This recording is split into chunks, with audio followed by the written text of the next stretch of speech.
الرحمن الرحیم۔ سنن ابن ماجہ میں سیدنا ابو ذر غفاری رضی اللہ تعالیٰ عنہ سے روایت ہے، نبی علیہ الصلوۃ والسلام نے ارشاد فرمایا کہ اگر تم صبح اس حال میں کرو کہ تم قرآن مجید کی ایک آیت سیکھو، لخیر من 100 رکعۃ، آپ نے فرمایا یہ 100 رکعت نماز پڑھنے سے بہتر ہے۔ فرمایا کہ وَلَوْ غَدَوْتَ، اگر صبح ایسے کرے کہ لَتَعْلَمُ، کہ تم سیکھو قرآن مجید کا ایک سبق، تو لَكَانَ خَيْرٌ مِّنْ 1000 رکعۃ، تو یہ 1000 رکعت سے افضل ہے۔ فقہا نے اس کے اندر مسئلہ لکھا ہے کہ اگر ایک مسئلہ سیکھ لیا جائے تو 100 رکعت پڑھنے سے افضل ہے، اور ایک پورا مضمون سمجھ لیا جائے تو 1000 رکعت پڑھنے سے افضل ہے۔ تو آج انشاءاللہ میں روزے کے مسائل کے حوالے سے آپ حضرات کے سامنے چیزیں عرض کروں گا۔ ہم اگر کوئی چھوٹی سی چیز بھی خریدتے ہیں تو اس کے ساتھ اس کا یوزر مینول ہوتا ہے۔ مہنگی چیز خریدتے 8 لاکھ 9 لاکھ کا فون خریدا، اس کے ساتھ مینول ہوتا ہے کہ جی ڈیمیج کی وارنٹی نہیں ہے ہماری، اور ساتھ مسئلہ اپنا بیان کر دیتے ہیں۔ ایسی روزے کے بھی کچھ مسائل ہیں کہ کن چیزوں سے روزہ ٹوٹتا ہے، کن چیزوں سے روزہ نہیں ٹوٹتا۔ تو چند چیزیں ہیں میں آپ حضرات کے سامنے ذکر کرتا ہوں، ان کو سمجھ لیا جائے کون سی چیزیں جن سے روزہ نہیں ٹوٹتا۔ پہلے یہ بات سمجھ لیجیے۔ سب سے پہلی بات یہ ہے کہ اگر کسی نے بھول کر کچھ کھا لیا، کچھ پی لیا، بھلے سے ایک بار کھایا ہو 10 بار کھایا ہو، بھول کر کچھ بھی کھانے سے روزہ نہیں ٹوٹتا، یعنی یاد ہی نہیں تھا کہ روزہ ہے۔ ایک حدیث میں آتا ہے کہ اگر کوئی شخص ایسا ہے جو بھول کر کچھ کھا بھی لیا تو یہ اس کی اللہ تعالیٰ کی طرف سے مہمان نوازی ہوتی ہے۔ لہٰذا حدیث میں آتا ہے اگر کسی کو روزے میں کھاتا دیکھو تو مت بتاؤ کہ یہ تمہارا روزہ ہے، مت بتاؤ۔ پھر دوسری روایت میں تصریح ہے، جوان آدمی تو بتا دو بھی آپ کا روزہ ہے، مت کھاؤ، اور اگر بوڑھا آدمی تو کھانے دو اس کو، کہ اس کی اللہ کی طرف سے مہمان نوازی ہو رہی ہے تو اس کو کھا لینے دو، اس میں کوئی مسئلے والی بات نہیں ہے۔ تیل لگانا، سرما لگانا، کوئی بھی کسی بھی قسم کا انجیکشن لگانا، ڈرپ لگانا، اس میں سے کسی بھی چیز سے روزہ نہیں ٹوٹتا۔ سرما لگا لیا اور آنکھ میں ڈراپ ڈال دیا، اس سے روزہ نہیں ٹوٹتا، روزے پہ کچھ بھی اثر نہیں پڑتا۔ بعضے ڈراپس آنکھوں میں ڈالتے ہیں تو اس کی حلق میں کڑواہٹ محسوس ہو رہی ہوتی ہے، ایسا لگتا ہے کہ ڈراپ کر کر کے حلق میں گر رہا ہوتا ہے۔ روزے پہ کچھ بھی اثر نہیں ہوتا۔ متفق علیہ مسئلہ ہے کہ آنکھ میں دوائی ڈالنے سے روزہ نہیں ٹوٹتا۔ کان میں دوائی ڈالنے کے حوالے سے مسئلہ ہے۔ کان میں دوائی ڈالنے کے حوالے سے فقہا متقدمین کہتے تھے روزہ ٹوٹ جاتا ہے، اور فقہا متاخرین کہتے ہیں کہ روزہ نہیں ٹوٹتا۔ مگر دو قسم کی باتیں ذرا سمجھ لیں۔ ایک شخص ایسا ہے جس کے کان میں مستقل مسئلہ ہے، اور آپ سب جانتے ہیں میڈیکلی اعتبار سے کان کا ایک راستہ حلق میں کھلتا ہے، تالو میں کھلتا ہے۔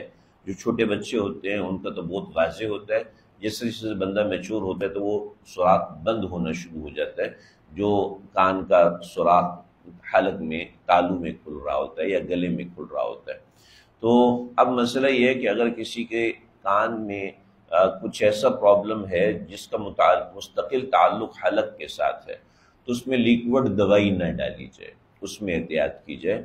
بقیہ مسئلہ آج موجودہ زمانے کا یہی ہے کہ کان میں کسی بھی قسم کی، چاہے لیکوڈ دوائی ڈالی ہے، چاہے کسی دوسرے طریقے کی دوا ڈالی ہے، ایک لیکوڈ دوائی ہوتی ہے، کریم فارم میں دوائی ہوتی ہے، تو لیکوڈ دوائی ڈالنے میں احتیاط کیجیے جس کے کان میں مستقل مسئلہ ہے۔ لیکن مستقل مسئلہ نہیں ہے تو ایسے ہی کانوں میں خارش ہو رہی ہے تو کان میں تیل ڈالنا، کان میں اس طرح کی دوا ڈالنا، یہ لیکوڈ دوا ڈالنا جو ڈراپ کی شکل میں، اس سے روزہ نہیں ٹوٹتا۔ اسی طریقے سے ناک میں دوائی ڈالی، اس سے روزہ ٹوٹ جاتا ہے۔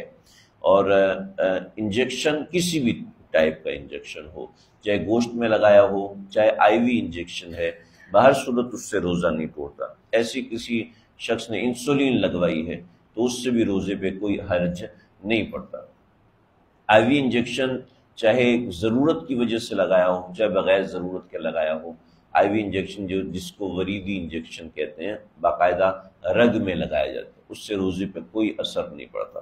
اسی طریقے سے کسی نے روزے میں خون دیا ہے تو روزے میں خون دینے سے روزے پہ کوئی اثر نہیں پڑتا، البتہ یعنی اس حساب سے خون دینا چاہیے کہ کمزوری نہ آئے، اگر کمزوری آ جائے گی تو پھر روزے میں کراہت آتی ہے۔ ویسے بھی 300 ml خون دینے سے بھی تھوڑے بہت چکر آتے ہیں، کمزوری محسوس ہوتی ہے، اس میں کوئی حرج نہیں ہے، لیکن ہر آدمی کو اپنے حساب سے پتہ ہوتا ہے۔ جیسے کوئی شخص بالکل پہلی مرتبہ بلڈ دے رہا ہے تو ظاہری بات ہے اس کو کمزوری ہوگی، تو اس حساب سے حضرات فقہا نے کراہت لکھی ہے۔ روزے میں کسی بھی طرح کی مسواک کرنا، چاہے کڑوی مسواک ہے، نیم کی مسواک ہے، چاہے زیتون کی مسواک، اس میں ٹیسٹ ہوتا ہے جو کہ گلے میں جا رہا ہوتا ہے، یا کچھ ایسی مسواکیں ہوتی ہیں کہ جس کو ہمارے پاکستان میں تو عام طور پہ نہیں ملتی ہیں، بیرون ممالک میں ملتی ہیں، کہ اس میں جھاگ بن رہی ہوتی ہے۔ کسی بھی درجے کے مسواک کرنے سے روزے پہ کوئی اثر نہیں پڑتا، مسواک سے روزے میں کوئی پرابلم نہیں۔ روزے میں وومٹ ہو جائے، چاہے منہ بھر کے ہو جائے چاہے تھوڑی ہو جائے، اس سے روزے پہ کوئی اثر نہیں پڑتا۔ یہ تو وومٹ خود بخود ہو جائے، لیکن اگر کوئی شخص وومٹ اپنے اختیار سے کرتا ہے، حلق میں انگلی ڈال کے کرتا ہے یا پانی کے ذریعے سے وومٹ کرتا ہے تو اس کے ذریعے سے روزہ ٹوٹ جاتا ہے۔ لیکن وومٹ از خود آئے، کتنی بڑی آئے، یا 10 دفعہ آئے یا 5 دفعہ آئے یا ایک بار آئے یا تھوڑی سی آئے، بہر صورت اس سے روزہ نہیں ٹوٹتا۔ لیکن بعض دفعہ ایسا ہوتا ہے کہ پیٹ میں ایسی خرابی ہوتی ہے کہ وومٹ گلے میں آتی ہے اور منہ میں اس کے اثرات آتے ہیں، پھر وہاں سے واپس چلی جاتی ہے۔ اس طرح اگر آتی ہے تو اس سے روزہ ٹوٹ جاتا ہے۔ تو وومٹ میں ان باتوں کا خیال رکھا جائے۔ کسی شخص کو ایپیلیپسی کا دورہ پڑتا ہے، کوئی شخص بے ہوش ہو جاتا ہے، اس سے روزے پہ کوئی فرق نہیں پڑتا۔ روزے کے درمیان بلغم نکال کے تھوک دیا، اس سے بھی کوئی فرق نہیں پڑتا۔ روزے کے اندر ہم کلی کرتے ہیں، اس کے بعد منہ گیلا ہو جاتا ہے اور وہ ایسا محسوس ہوتا ہے کہ پانی اندر جا رہا ہے، اس سے روزے میں کوئی فرق نہیں پڑتا، اس میں کوئی حرج کی بات نہیں ہے۔ بعض لوگوں کو بہت وسوس ہوتا ہے، بار بار جا کے تھوکتے ہیں، بار بار تھوکتے ہیں، اس سے کچھ بھی اثر نہیں پڑتا۔ ہاں احتیاطاً جب وضو کیا ہے تو وضو کرنے کے بعد تھوڑا سا جو ہے وہ منہ کو صاف کر لیا جائے، تو 1-2 مرتبہ تھوک کر، اس کے بعد جو حلق میں کلی کرنے کی وجہ سے خود بخود پانی پیدا ہو رہا ہے منہ کے اندر، اس سے کچھ بھی اثر نہیں پڑتا۔ جیسے کوئی لیمو دیکھتا ہے یا لیمو کو بار بار اور لیمو کا تصور بھی کرتا ہے تو منہ میں پانی آنا شروع ہوتا ہے، تو اس سے روزے پہ کوئی بھی کسی بھی قسم کا فرق نہیں پڑتا۔ گرمی کی وجہ سے، دھوپ کی وجہ سے، پیاس کی وجہ سے اگر کوئی شخص نہا لیتا ہے تو اس سے روزے پر کسی بھی قسم کا کوئی فرق نہیں پڑتا۔ یہ بنیادی موٹی موٹی باتیں ہیں جو کہ متفقون علیہ، یعنی اتفاقی مسئلے، اس میں کسی کا اختلاف نہیں ہے، اس سے روزے پہ کوئی فرق نہیں پڑتا۔ ایک اور چھوٹی سی چیز ہے، کچھ کھایا اور کھانے کے بعد وہ دانتوں میں پھنس گیا اور بعد میں خلال کیا یا پھر کسی بھی طریقے سے وہ ذرات حلق میں چلے گئے، تو دیکھیے کہ وہ اگر چنے کے دانے کے برابر ہیں تو اس سے روزہ ٹوٹ جائے گا، اگر چنے کے دانے سے کم ہے تو پھر کوئی مسئلہ نہیں۔ ایسے کس نے ہونٹ چبایا اپنا اور اس میں سے کوئی ذرہ اندر چلا گیا، وہ بڑے سے چنے کے دانے کے برابر ہے، تب بھی اس سے روزے پہ کوئی فرق نہیں پڑتا۔ ٹوتھ پیسٹ کرنا یہ بڑی ایک اہم چیز ہے۔ ٹوتھ پیسٹ کرنے میں مسئلہ یہ ہے کہ اگر تو ایسا شخص ہے جو ٹوتھ پیسٹ کرتا ہے اور اس کے حلق میں کچھ بھی نہیں اترتا تو پھر اس سے روزے پہ کوئی اثر نہیں پڑتا، لیکن اگر اس کے حلق میں ٹیسٹ ٹوتھ پیسٹ کا جاتا ہے تو پھر اس سے روزہ مکروہ ہو جاتا ہے، لیکن اگر ٹیسٹ کے ساتھ کچھ ذرات اندر بھی چلے گے تو روزہ ٹوٹ جائے گا، یہ ذہن میں رکھیں۔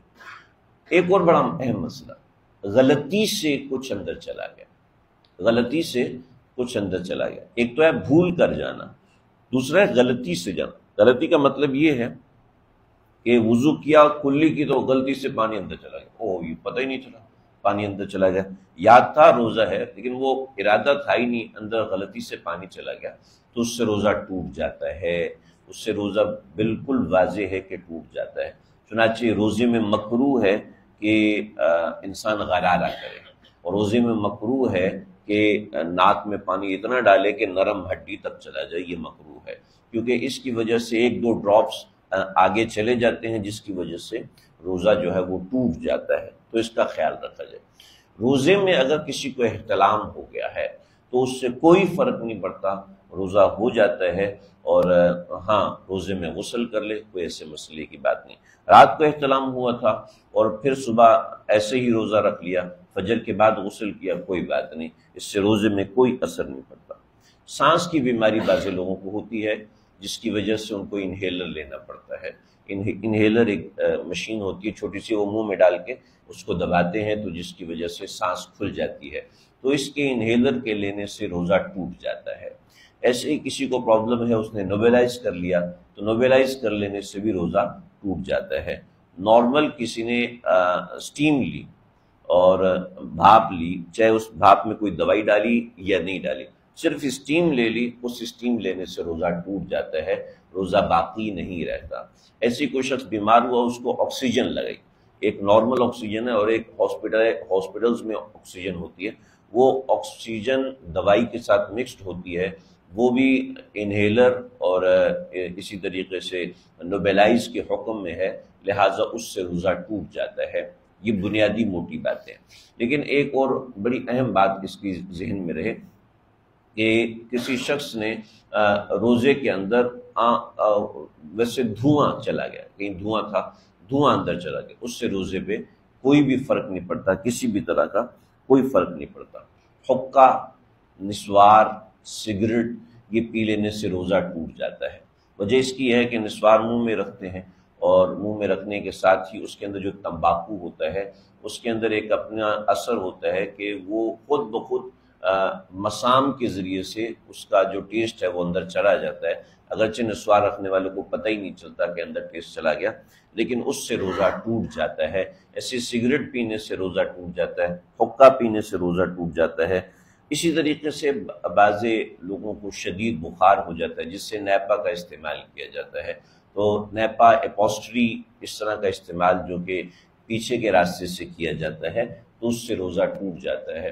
ایسی خواتین خاص طور پہ جو آئی وی الٹرا ساؤنڈ کرواتی ہیں یا ٹی وی الٹرا ساؤنڈ کرواتی ہیں، وہ ٹی وی الٹرا ساؤنڈ کروانے سے بھی روزہ ٹوٹ جاتا ہے۔ تو یہ موٹی موٹی باتیں ہیں جن کو ذہن میں رکھنا ضروری ہے۔ کوئی بھی ایسا مسئلہ ہو اس میں خود سے مجتہد نہیں بننا، خود سے مفتی نہیں بننا چاہیے، بلکہ اس میں علماء کرام، مفتیان کرام سے پوچھنا چاہیے۔ مگر یہ موٹے موٹے ضروری مسائل جو کہ روزے کے معلوم ہونے چاہیے، اللہ تعالیٰ مجھے آپ کو سب کو